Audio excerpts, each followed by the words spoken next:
Só dar um tempinho aí para ver se vem mais gente. Fechado, bom dia. Bom dia.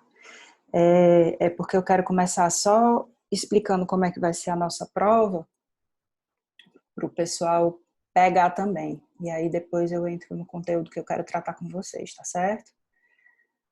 Aliás, vamos começar logo, né? Depois o pessoal que não tiver visto fica e vocês podem se liberar. Melhor, para não... Eu coloquei até no grupo aqui para o pessoal Para entrar. entrar, né? É Beleza. interessante, quando eu entrei no agendamento, estava agendado para começar 1 hora da manhã. Olha, que estranho. Estava aqui start 1 hora da Deixa eu manhã. ver aqui. Peraí, deixa eu ver aqui no Zoom. Mas deu certo. Vale.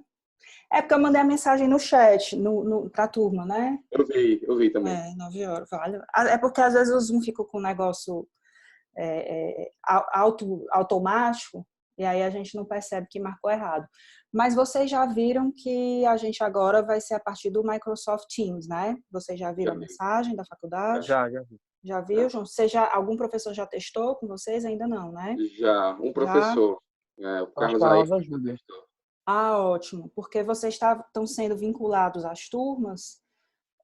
A gente já foi, todos os professores, e aí sugeriram que a gente comece só o período de provas. Então, qual foi a recomendação da faculdade? Que ao longo da próxima semana a gente não desse matéria nova, só fizesse revisão. No caso, a nossa última aula é hoje, né? Porque o sábado é Páscoa. Então, hoje é o nosso último encontro pré-atividade que vocês vão fazer valendo a nota da V1, tá certo? Então, hoje eu quero falar sobre tributação empresarial, eu quero falar de planejamento tributário, alguns aspectos importantes, e aí a gente considera isso para fins de avaliação. E no nosso próximo encontro, que é o sábado depois da Páscoa, a gente já vai pelo Microsoft Teams, que aí eu acredito que vai ser tranquilo, porque todos vocês já vão estar habituados em razão das aulas ao longo da próxima semana com os demais professores. Então, acho que vai ser bem tranquilo aí, tá certo? Tá bom. O que eu quero propor de atividade, tá certo? A minha ideia é utilizar aquela primeira atividade e mais uma atividade para ser a nota de vocês, tá certo? Tá bom. Então, uma das notas eu vou dividir ao meio. Metade da pontuação da V1 vai ser o acordo de sócios. E aí, se vocês quiserem, vocês podem refazer, reorganizar e entregar junto com a outra atividade, porque a gente tem até dia 13 para receber essa atividade de vocês. E a outra atividade eu vou propor hoje e vou colocar no portal. Vai ser a elaboração de um aditivo a contrato de trabalho, tá certo? Coisa simples, vou colocar as condições e vou pedir que vocês façam esse aditivo a um contrato de trabalho atento a essas modificações que as medidas provisórias recentes autorizaram, de banco de horas, de férias ou teletrabalho. Vou colocar algumas situações para vocês só prepararem esse aditivo, tá certo? Pode ser assim? Pode. Acho que dá para O acordo fazer. de sócio que eu não fiz. Pois é, e na verdade, ninguém me enviou, viu, Afro? Então, ainda Ninguém bem me que não só saiu. enviou. Não foi só você, não. Na verdade, só quem me enviou foi uma equipe que me enviou por e-mail, já foi no mesmo sábado passado, mas ninguém mais enviou. E está no portal também, a atividade proposta. Então bacana, vou olhar lá. Mas eu vou abrir espaço para eles darem uma melhorada no acordo também, porque eu fiz alguns comentários, tá certo? Aí vocês olham o modelinho que eu coloquei para fazer de uma forma um pouquinho mais tradicional, não tão simples, né? Advogado de nível, né? Tá certíssimo. Fazer um acordo de advogado de nível. Certíssimo. Então, gente, hoje eu vou, mais tarde, assim que a gente acabar, eu coloco a outra atividade, eu vou, na verdade, colocar num campo só, vai ficar lá nos trabalhos, tá certo? Eu vou marcar lá como V1, e aí vou colocar as duas como sendo, vou repetir o acordo de sócios, o que é a situação, e colocar essa situação do aditivo ao contrato de trabalho, tá joia? Ok. Bem, gente, Eu queria conversar com vocês hoje, por isso que eu programei até 2 encontros. Quando o tempo acabar aqui, a gente entra na outra reunião, eu mando a senha para vocês, tá certo? Tá bom. Eu queria falar com vocês hoje sobre alguns aspectos tributários importantes. Vou até abrir aqui a minha tela, deixa eu só achar aqui meu arquivo, só um minutinho. São alguns aspectos importantes de planejamento tributário, organização societária, mas voltadas realmente ao aspecto tributário em geral. A gente não vai ver, obviamente, repetir questões de princípios tributários, tributo, fato gerador, incidência, etc.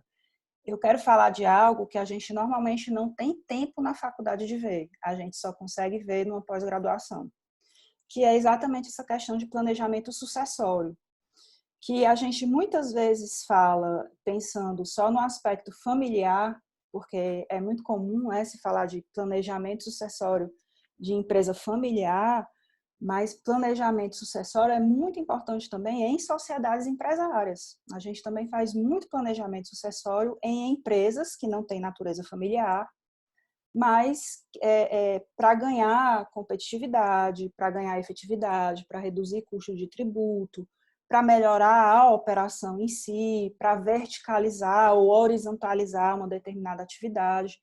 Então, isso é muito comum também. E é muito importante a gente conhecer os aspectos mais essenciais disso, para pelo menos saber para que rumo a gente tem que andar quando a gente é provocado nesse sentido, mesmo que a gente precise consultar especialistas para efetivamente fazer, botar a operação na mão, a mão na massa, efetivamente, mas até para o nosso próprio negócio. Para o nosso próprio negócio, se você vai abrir um restaurante como o Afro, ou vai abrir o seu escritório, João Marcelo, a gente precisa saber um pouquinho também de regime tributário desses tipos de organizações para poder identificar se a gente está no rumo certo ou não. Às vezes a gente está num determinado regime tributário que não vale mais a pena, é interessante mudar. Às vezes a gente está numa determinada organização societária ou forma societária que não representa tantas vantagens como uma outra disponível, mas que a gente optou. Por quê? Porque abriu a sociedade às pressas, começou a aparecer muito trabalho, e a gente acaba esquecendo esses aspectos. Então, por mais que o advogado efetivamente não coloque a mão na massa em muito desses pontos na operacionalização, a gente precisa entender o que é o papel do contador e entender que o contador é um profissional que pode nos ajudar muito, porque ele tem um conhecimento mais técnico na operacionalização dos tributos que nós não temos. Nós temos o direito, a gente aprende nos bancos da faculdade a regra matriz ou a hipótese de incidência, aprende toda lá a teoria, mas quando chega na hora de colocar os números ou de ver as operações estruturadas, a gente tem uma certa dificuldade. E aí precisa contar com o apoio do contador. Quando a gente já tem um pouco mais de noção disso, fica muito mais fácil a gente conversar. Isso vai permitir a gente, pelo menos, entender o que o contador está falando, entender o que o cliente está falando, entender as abreviações, que tipo de documento ele está se referindo, e até mesmo para a gente atuar judicialmente, não só no aspecto de planejamento, preventivo, competitivo, mas também no aspecto de atuação em contencioso, quando o cliente da gente é autuado, ou quando a gente precisa ajuizar uma ação declaratória tributária, alguma coisa assim, a gente precisa olhar um balancete, olhar um documento, falar de documentos fiscais em que a fiscalização tomou por base para autuar, ou ainda entender uma conta, entender o que é um passivo, o que é um ativo, o que é crédito, o que é débito para fins contábeis, fica muito mais fácil, a gente ganha também muito mais credibilidade com o nosso cliente. Então, pessoal, eu preparei aqui um materialzinho com algumas noções básicas. Eu vou compartilhar aqui com vocês. Deixa eu ver se eu consigo compartilhar a tela aqui com vocês. Só um minutinho que eu fechei o arquivo sem querer. Inclusive, eu acho que quem chegou nessa aula aqui merece mais um ponto. Na verdade, você vai sair em vantagem, né? Você vai ter uma aula ótima cá entre nós. Eu acho também. Só que eu estou gravando, né? Então eu vou disponibilizar depois. Mas assim, aproveitem e assim, como a gente está entre poucos, vocês podem me parar para fazer perguntas, tá certo? Não Tá tem bom, problema nenhum, tranquilo, professora. porque aí dá tranquilo para a gente administrar. Deixa eu compartilhar a tela aqui. Socorro, será que eu consigo compartilhar a tela?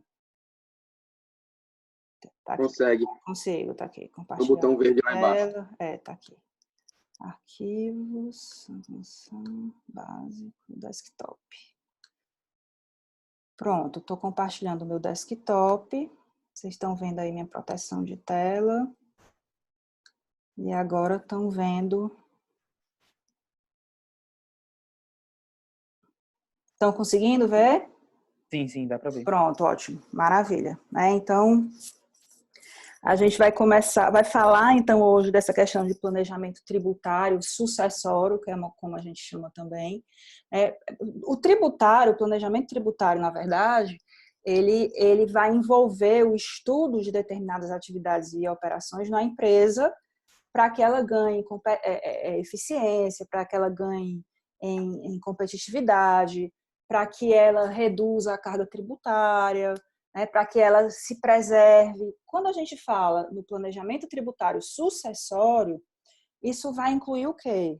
Vai poder incluir uma sucessão tanto empresarial, como pode incluir uma sucessão familiar.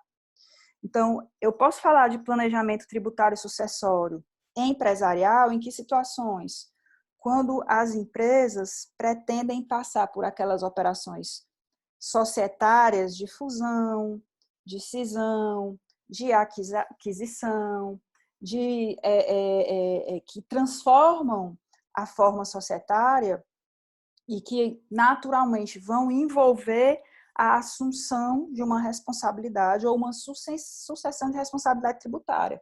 Então, imagine, por exemplo, a empresa X, que atua num determinado ramo alimentício, que adquire a empresa Y, que atua no mesmo ramo em outro estado.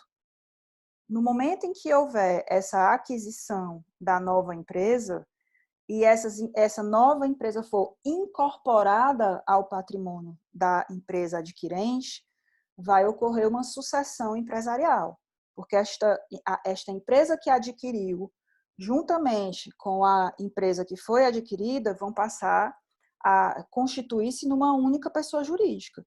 Então, tudo que era da empresa que foi sucedida vai passar a ser da empresa que é sucessora. E a consequência é que no aspecto tributário, no trabalhista vocês sabem também que isso gera o mesmo efeito, mas no aspecto tributário vai gerar também. E vai gerar esse efeito não só para débito, mas gera para crédito também. A gente se preocupa muito com sucessão empresarial quando isso leva a débito, né? Se fala muito no aspecto trabalhista, é uma preocupação muito grande. Uma empresa adquirir outra, ou no trabalhista antigamente, antes da reforma, era algo muito complicado, né? Você comprava o ponto de alguém e contratava os empregados desse ponto se você continuasse no mesmo ramo, meu amigo. Infelizmente, isso era um problemão para você, porque certamente você seria condenado por assumir os débitos trabalhistas do empresário que te vendeu o ponto, te repassou o ponto, porque a legislação trabalhista e a jurisprudência trabalhista entendia por essa sucessão de uma forma bem ampla. E no direito tributário existe uma preocupação, sempre existiu uma preocupação muito grande, muito mais explorada no que se refere aos débitos do que os créditos. Só que a gente tem que lembrar que a sucessão empresarial ela também pode ser uma estratégia muito interessante de você ganhar, no aspecto tributário, a economia tributária. Existe muita situação, gente, de uma empresa comprar outra só porque a outra empresa tem uma decisão judicial transitada em julgado favorável. É uma coisa de louco. O patrimônio da empresa é uma decisão judicial transitada em julgado. A empresa está quebrada, está péssima de operação, mas é, por exemplo, uma empresa pequenininha que tem uma decisão que transitou em julgado há 10 anos que a isenta de recolher contribuição social sobre o lucro líquido, que é 9% sobre a receita da empresa quando é no lucro real. Isso é fantástico. Então, às vezes, uma empresa compra outra empresa só por isso.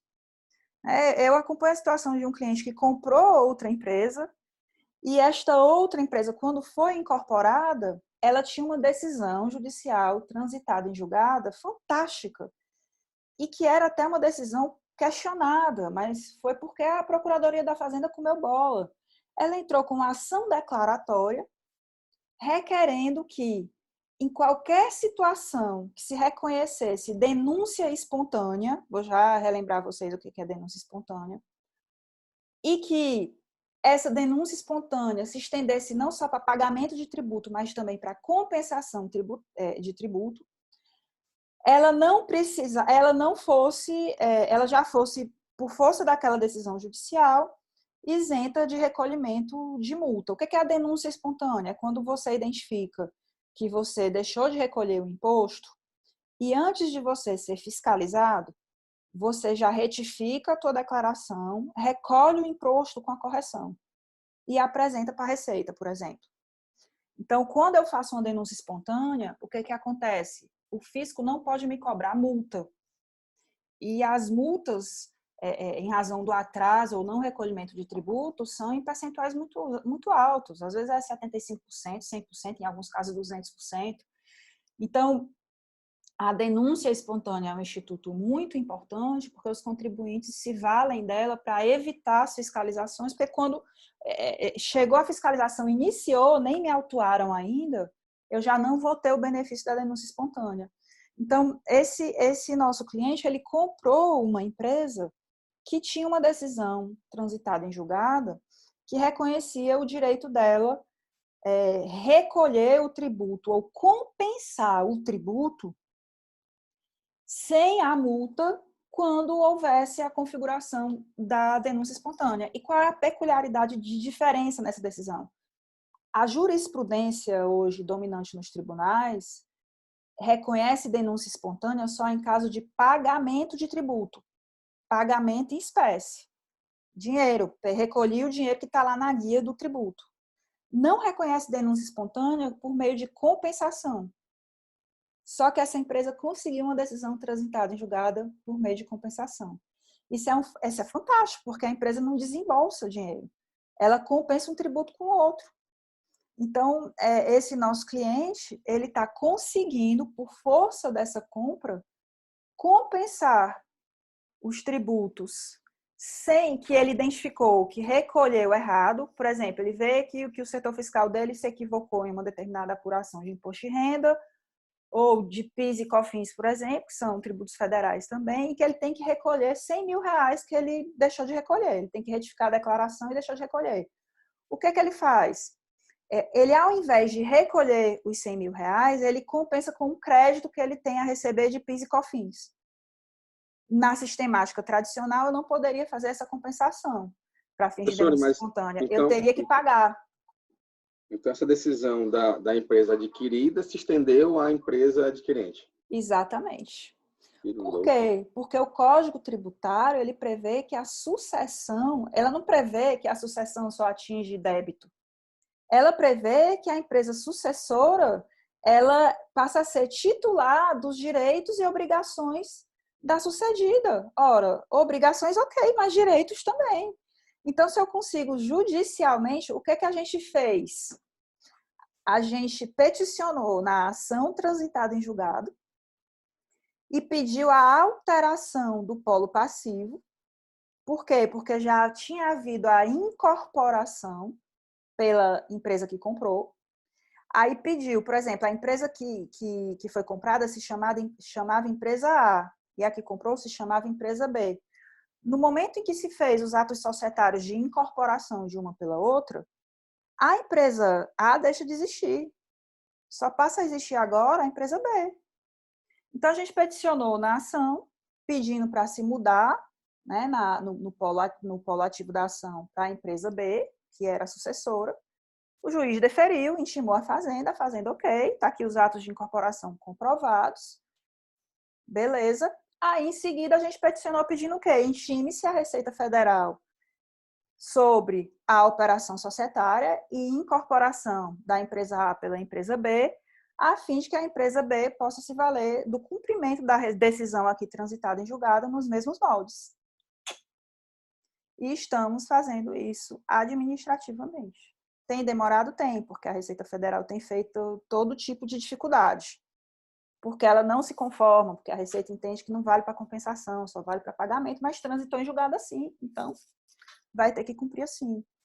Então, é muito comum ocorrer esse tipo de operação societária em razão disso. Você não compra a empresa só para ganhar competitividade, por exemplo, né? Tem muita empresa que compra outra para ganhar mercado, para ganhar competitividade. Vejam aí o Apvida, né? O Apvida está dono do país, né? Em plano de saúde. É o maior plano de saúde hoje do país. Como é que ele conseguiu isso? Comprando uma série de planos de saúde menores. E, na verdade, ele primeiro comprou uma série de planos de saúde menores, ganhou muito em mercado. Aí, o que ele fez? Fez o IPO. Quando ele fez o IPO, quando ele abriu o capital, conseguiu muito dinheiro. E não sei se vocês acompanham as notícias. Assim que ele conseguiu muito dinheiro, pós-IPO, ele comprou outros planos, está comprando, é a parte da estratégia empresarial deles, de negócio. Não para de comprar, não. Tá comprando eles começaram no Nordeste, então o movimento foi Nordeste, foram para o Sudeste, estão no Centro-Oeste, onde eles não têm muita atuação ainda, é no Sul. Até no Norte eles têm. Mas com esse último IPO, eles conseguiram conquistar o Sudeste, compraram um monte de hospital e operadoras de plano de saúde no interior de São Paulo e etc. Eles estão em todo canto agora.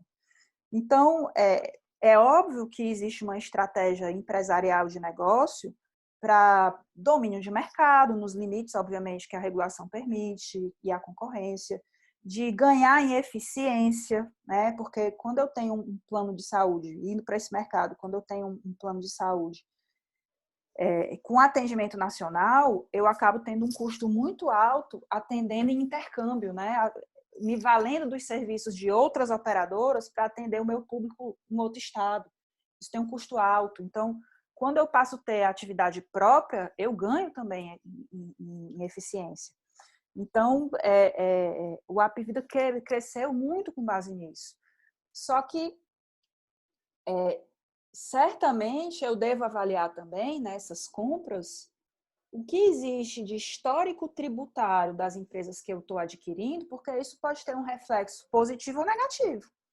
Eu posso estar comprando um pepino, né, um abacaxi, e esta empresa tem uma série de débitos tributários que vão cair para mim, mas eu também posso estar comprando créditos que vão me representar uma vantagem. E só consegue encontrar isso aí na due diligence, né? Exatamente, era o que eu ia falar. Por isso que é importante a due diligence. Já ouviu falar, João, de due diligence? Não ouvi falar. Due diligence é uma espécie de auditoria. É uma pesquisa que se faz de todos os passivos que uma empresa tem.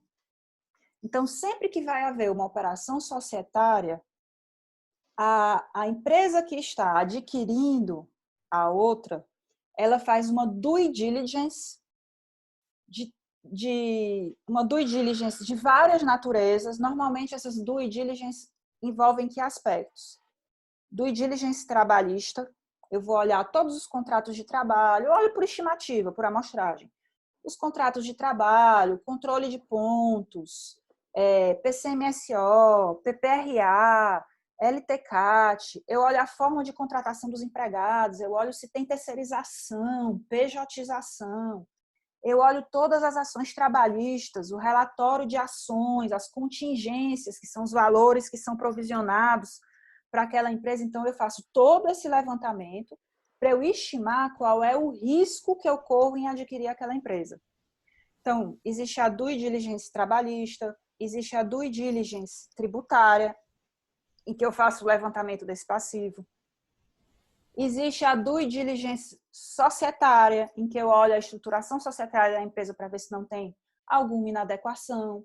Eu faço a due diligence fiscal, que é mais contábil mesmo, de avaliar os balancetes, os balanços, demonstrações contábeis, declarações. Eu faço a due diligence em empresas que têm uma atividade que demandam esse tipo de fiscalização ambiental.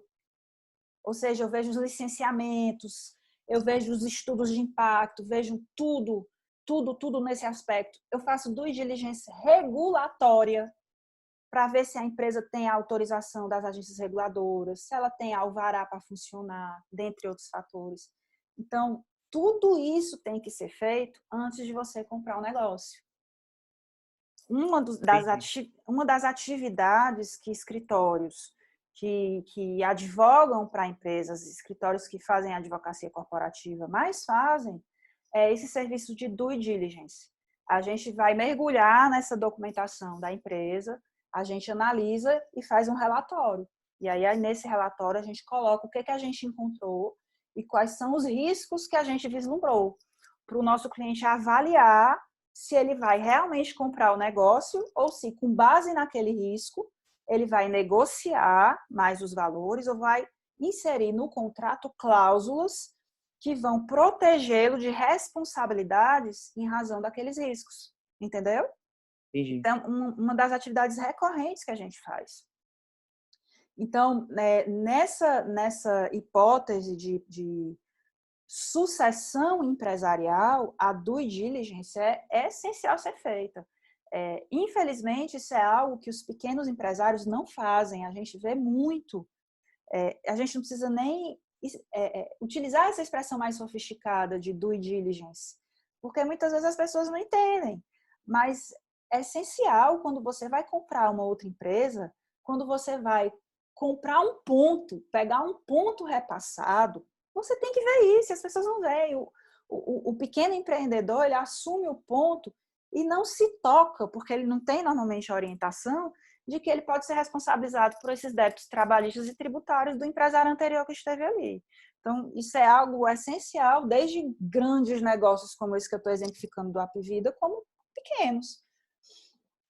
Pois bem, então, além desse aspecto dos débitos, tem os créditos, né? Como eu exemplifiquei para vocês nessa hipótese.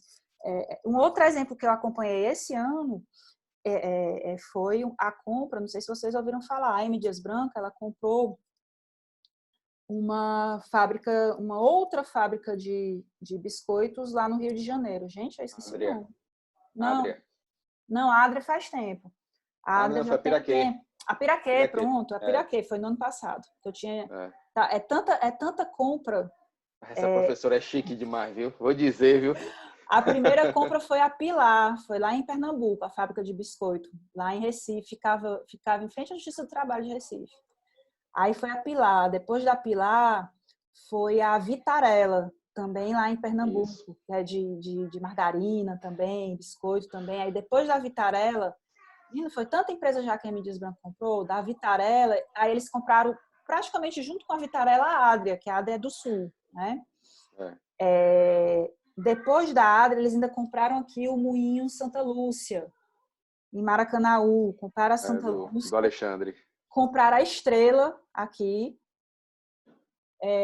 E a última que eles compraram foi a Piraquê, que foi no ano passado. E sabe o que foi mais vantajoso da Piraquê na compra? Os créditos tributários. O prejuízo fiscal da Piraquê. A Piraquê tinha um prejuízo fiscal enorme, porque ela estava dando prejuízo. Olha só, você pensa, gente, como é que alguém compra uma empresa que dá prejuízo, né? Para a gente leigo, a gente fica, como assim, né? Vou comprar uma empresa que está dando prejuízo? Mas por que isso foi vantajoso para o M. Dias Branco? Porque o prejuízo fiscal, ele pode ser compensado da base de cálculo do imposto de renda. Então, eu posso deduzir os valores de prejuízo fiscal e, com isso, eu diminuo o valor de imposto que eu tenho que pagar. Então, numa dimensão, imagine, numa dimensão de M. Dias Branco, com a quantidade de operações que eles têm, a quantidade de fábricas que eles têm no país todo. Ele compra uma fábrica lá no Rio de Janeiro, que é uma fábrica grande, a Piraquê tem 4.000 funcionários, se não me engano. Hoje o M. Dias Branco tem 17.000 empregados no país todo. É uma loucura, né? É gigante. Gigante. Então, essa empresa, o que ela tinha de prejuízo por si só, representou a vantagem maior do negócio. Então, essa questão de você entender, saber, não é porque eu vou entender, eu vou fazer a conta, não vou, a gente não faz, a gente advogado não faz conta. Mas a gente entender a relevância disso é essencial para compreender a lógica dessas operações e participar desses aconselhamentos, para participar das reuniões, sabendo do que estão falando e saber também construir os instrumentos jurídicos. Porque se eu não entendo disso, como é que eu vou proteger o meu cliente que está fazendo um contrato de compra dessa empresa com cláusulas que assegurem que o vendedor vai assumir a responsabilidade por eles? Hoje, por exemplo, até hoje a gente advoga no contencioso para o M. Dias também. O M. Dias, quando comprou a Estrela, aliás, quando comprou a Pelágio, que comprou a Pelágio aqui também, né? Quando o M. Dias comprou a Pelágio, qual foi um dos ajustes de contrato? A Pelágio tinha um passivo trabalhista grande, muitas ações trabalhistas. Então, nos ajustes, o que a gente colocou? Que os vendedores, os sócios da Pelágio, continuariam responsáveis pelos débitos dos empregados da Pelágio até X anos após a venda. Então, isso foi negociado, porque teve gente que foi aproveitada. Mas se estabeleceu um marco para não se ficar tendo que controlar e olhar a ação e olhar, o cara trabalhou até 2000 e tanto. De 90 a 2000 e tanto é da Pelágio, de 2000 e tanto para frente é M. Dias. Isso dá um trabalho danado de gestão. Então, eles fecharam o ajuste, estabeleceram um marco temporal e ainda ajustaram o quê? E quem vai fazer a defesa dessas ações são os advogados da Pelágio, não são os advogados da M. Dias Branco. Aí sabe o que acontece? Chega a ação trabalhista lá para a gente, contra M. Dias Branco. M. Dias Branco recebe e manda para a gente. Reclamação trabalhista lá em Maracanaú. A gente vai, cadastra tudo para lá. Quando a gente vai ler, a gente olha o quê? Ei, esse aqui é do tempo da Pelágio. Não é a gente. É o escritório dos sócios que venderam para a M. Dias. A gente tem que mandar a ação lá para os outros advogados, para eles que vão fazer a defesa da M. Dias, porque foi o ajuste contratual deles. Então, são aspectos importantes para a gente entender como é que vão funcionar essas operações. O outro ponto importante também, gente, do planejamento tributário sucessório é no planejamento tributário sucessório familiar, está super na moda, né? Mais de 90% das empresas no Brasil são familiares.